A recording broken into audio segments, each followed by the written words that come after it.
Xo'sh, assalomu alaykum yurtdoshlar. Mana bizni Fityorishka magazinda shu yerga mana ishchilar kerak.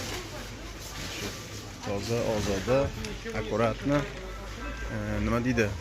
Konditsioner yozda salqin, qishda issig'i bilan vykladka, xolasi vykladkaga, xolasi mana shu yerga mana 3 ta kasso degan narsa bu.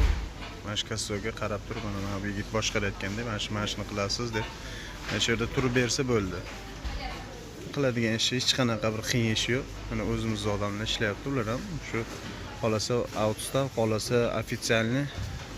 Shunga faqat qizlar kerak, faqat qizlar. Mansur aka, обязательно sizga bu taniganim uchun murojaat.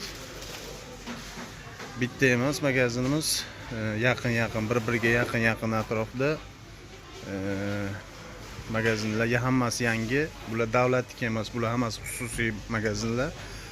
Xo'p, yana nima? Ko'proq qancha bo'lsa shunchasiga ish joyi, yotoq joyini ham qilib beraveramiz.